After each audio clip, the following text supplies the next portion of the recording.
안녕하세요. 반갑습니다. 치과년TV의 보험 좀 아는 언니 정미예요. 저도 다른 유튜버들처럼 여러분 안녕 막 이런 거 하고 싶은데 저기서 제 아들이 지금 저를 지켜보고 있습니다.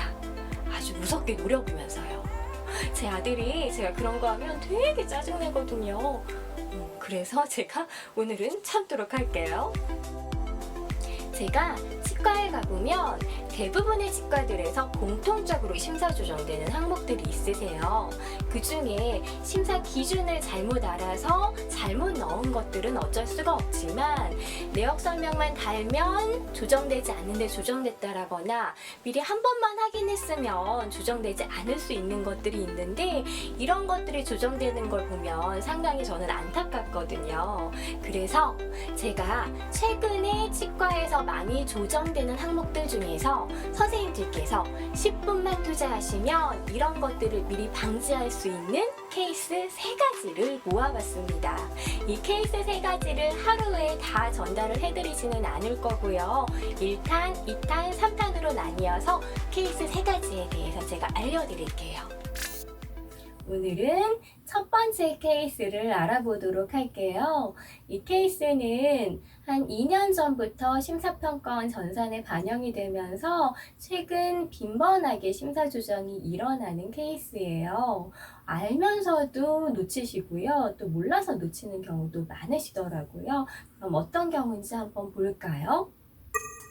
치주치료 당일 동일 부위에 후처치를 적용했을 때 현재 전산에서 다 조정이 되고 있습니다.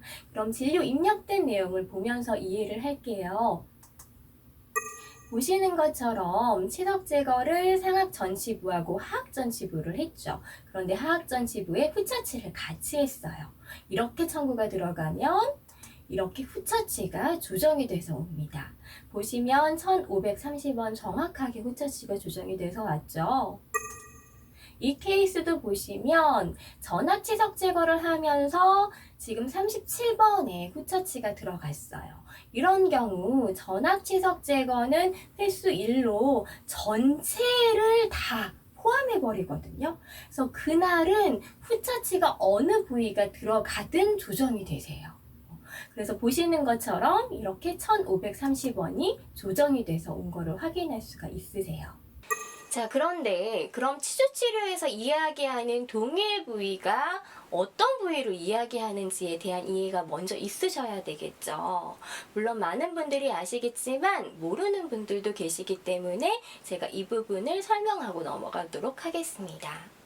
자, 근관치료는 1근관당으로 수가를 주고 있고요. 직전화 충전은 1치당으로 수가를 주고 있어요. 하지만 치주치료는 1치당 주지 않죠. 일정 부위를 하나로 묶어서 이 부위에 대해서 횟수 1을 주고요. 이렇게 하나로 묶이는 부위를 동일 부위라고 이야기를 합니다. 그러면 어떻게 묶이게 되는지 치식을 보면서 설명을 드리도록 할게요. 자, 상악, 하악 8번이 있으면 먼저 상악과 하악을 나누고요. 그리고 이 상태에서 전치부와 구치부를 또 나누게 됩니다.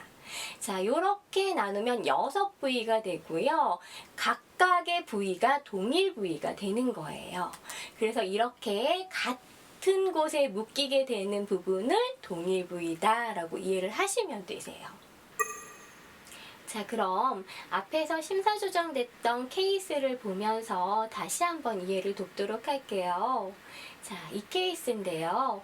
보시면 치주치료 동일 부위에 지금 후처치가 적용이 된 건가요? 네, 그렇죠. 하악 전치부 치석 제거하면서 하악 전치부에 후처치가 들어가서 조정이 된 거고요. 이 케이스 역시 전압 치석 제거에 30번대 구치부가 포함이 되어 있는 거죠. 그런데 30번대 구치부에 후처치가 같이 들어가면서 조정이 되게 되는 겁니다. 이거는 지금 전산에 다 반영이 됐어서 전산에서 바로바로 조정이 돼요. 자, 그럼 이 시점에서 선생님들 궁금증이 생기실 거예요. 동일 부위는 그래, 조정이 되는데 그러면 다른 부위의 경우는 어떻게 되는 거지? 라는 의문이 생기실 거예요. 그래서 그걸 한번 정리해 보도록 하겠습니다. 자, 치주 치료를 하면서 그 부위랑 다른 부위에 하는 경우 한번 좀 볼게요. 보시면 자, 다른 부위에 드레싱을 했어요. 이거 줘야 될까요? 말아야 될까요? 네, 요거는 심의 사례에서 보면 주는 걸로 되어 있습니다. 그래서 동일 부위는 받을 수 없지만 다른 부위의 경우에는 당연히 청구가 가능하시고요. 이게 예전에는 사실 대전지원에서 다른 부위도 인정을 아예 안 해줬거든요. 그때는 심의 사례 자체가 나오지 않았었는데 그 지원에서 그렇게 했었어요. 하지만 이 사례가 나오면서 이제 대전지원도 다른 부위는 받을 수 있게 된 거죠. 자, 그럼 다른 부위에 만약에 발사, 스티치아웃을 했다. 이거는 당연히 줘야겠죠. 스티치아웃도 엄연한 행위니까. 그래서 이거 역시 받을 수가 있습니다. 자, 그러면 동일 부위에 드레싱을 했을 때는 앞에서 봤죠? 앞에 조정된 케이스가 바로 다 이 케이스예요. 요거는 인정을 받을 수 없다라는 거죠. 그러면 동일 부위에 발사를 했을 때는 어떨까요? 요거 안 주면 억울하겠죠? 네, 그래서 동일 부위에 스티치아웃을 했을 때는 주는 걸로 심의 사례가 나왔습니다. 그래서 요 네 케이스 중에서 우리가 받을 수 없는 거는 동일 부위에 드레싱을 했을 때예요. 자, 그러면 이번에는 실제 차트를 보면서 이 케이스는 후처치를 청구할 수 있는 경우인지 없는 경우인지 같이 한번 찾아보도록 할게요.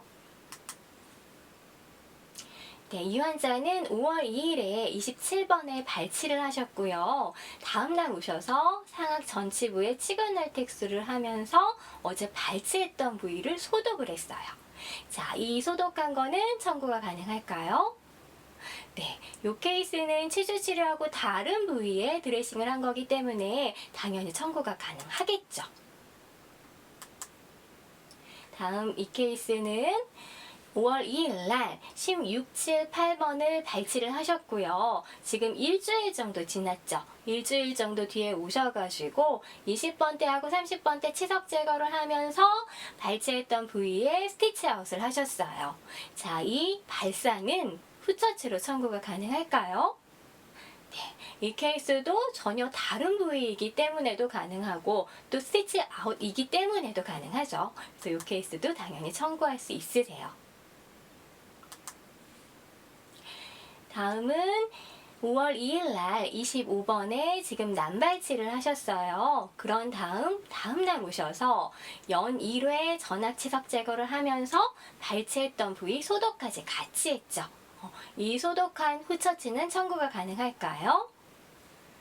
네, 이 케이스는 안 되는 케이스였죠. 우리가 네 가지 중에 유일하게 안 되는 케이스, 동일 부위에 드레싱한 거. 그래서 이런 경우 이제 청구를 하시면 안 되시는 거세요. 다음 이 경우는 똑같이 5월 2일에 25번 난발치를 했는데 일주일 뒤에 오셔가지고 전악 치석 제거를 하면서 난발치한 부위에 스티치아웃을 하셨어요. 자, 이거는 청구가 가능할까요? 네, 가능하죠. 동일 부위이지만 스티치아웃을 했기 때문에 이거는 청구할 수가 있으세요. 그런데 우리가 소독했을 때 청구하는 후처치랑 발사했을 때 청구하는 후처치가 다른가요? 그렇지 않죠. 우리가 드레싱을 했건 스티치아웃을 했건 청구는 어떻게 되죠? 후처치 단순 처치로 들어가요. 그런데 전산심사에서는 청구가 이렇게 동일 부위의 후처치가 들어가게 되면 이게 드레싱이건 스티치아웃이건 무조건 심사 조정이 된다라는 거죠. 그러면 스티치아웃한 거를 조정되지 않게 하려면 어떻게 하면 될까요? 네, 이렇게 반드시 내역 설명에 이거는 드레싱이 아니라 발사한 거다, 스티치아웃 한 거다라는 걸 알려주셔야 되세요. 그래서 내역 설명에 발사 시행이라고 적어주셔야지만 동일 부위 스티치아웃 한 것이 조정되지 않는다라는 거죠. 그런데 이거를 정말로 많이 놓치세요. 이 내역 설명을. 그래서 제가 추천드리고 싶은 거는 스티치아웃 버튼에다가 이 발사라는 내역 설명을 자동으로 입력을 시킬 수가 있으시거든요. 그래서 이거를 클릭했을 때 스티치아웃, 발사 이런 내역 설명이 바로 들어갈 수 있게 설정을 해두시면 억울하게 심사 조정되는 일이 없으시겠죠.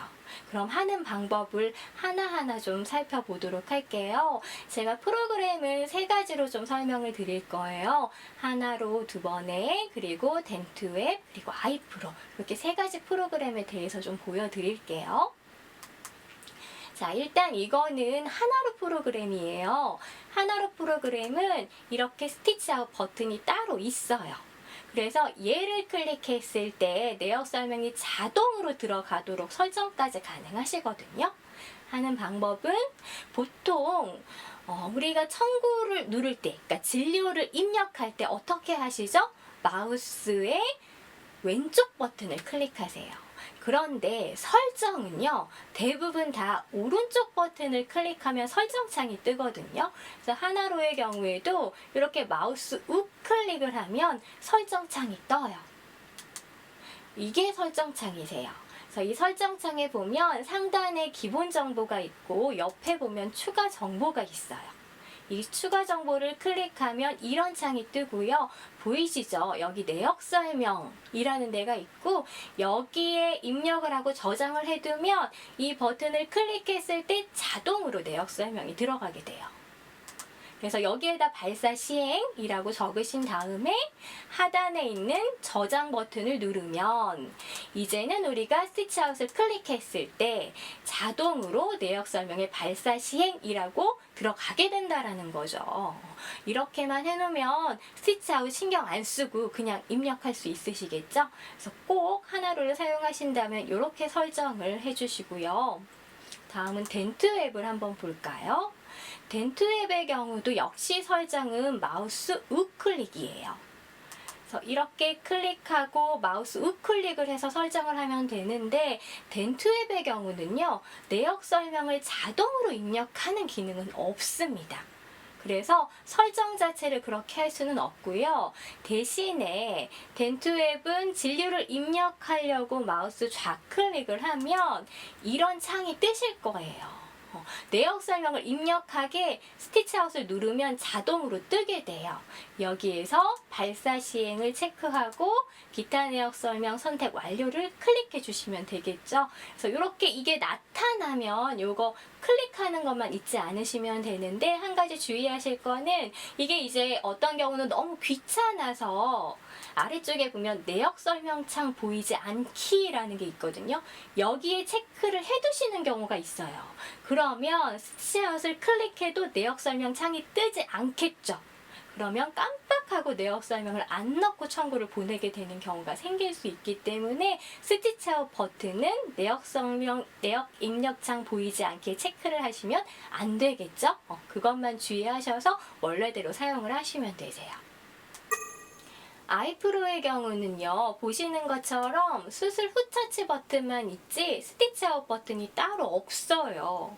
아이프로도 내역 설명을 자동으로 입력되게 설정은 할 수 있거든요. 하지만 여기에다 하면은 드레싱 할 때도 스티치아웃이라고 들어가 버리니까 안 되겠죠. 그래서 여기에 설정을 하시면 안 되시고요. 버튼을 하나 따로 만드시는 게 좋아요. 아이프로에서 따로 버튼 만드는 거 별로 어렵지 않거든요. 그런데 여기서 다루면 시간이 너무 길어질 거기 때문에 저희 치건연 카페에 가면 제가 그 부분은 따로 영상을 찍어가지고 올려둔 부분이 있습니다. 그래서 그거를 참조하셔가지고 스티치아웃 버튼을 하나 만들고요. 거기에다 내역 설명에 발사 시행이라고 자동 입력될 수 있도록 설정을 해두시면 되겠죠. 그래서 그거는 치건연 카페에 들어가서 확인을 해주세요. 2번에도 마찬가지예요. 2번의 경우에도 후처치 간단 버튼만 있지 따로 스티치아웃 버튼이 없어요. 그러니까 하나로 같은 경우는 있지만 2번에도 예전에 이제 설정된 거기 때문에 후처치 간단 버튼만 있거든요. 그래서 이것도 역시 스티치아웃 버튼을 하나 따로 만들면 되겠죠. 만들고 그리고 내역 설명 자동으로 넣는 건 하나로 하고 똑같아요.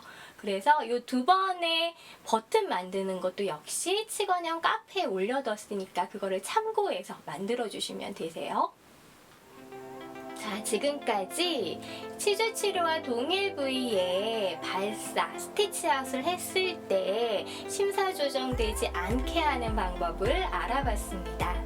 정말 10분만 투자하시면 앞으로 이렇게 조정되는 경우를 막을 수 있으세요. 그러니까 미루지 마시고 지금 당장 저녁이라면 다음날 가셔가지고 꼭 이 설정 해주세요. 저는 다음번에 케이스 2편으로 찾아볼 거고요. 이 케이스 2편은 정말 거의 한 90% 이상 조정이 되는 항목이에요. 특히나 보험 청구 처음 시작하시는 분들은 꼭 2번째 보고 청구하셔야 되시거든요. 그 2번째 많이 기대해 주시고요. 저는 이만 물러가도록 하겠습니다. 감사합니다.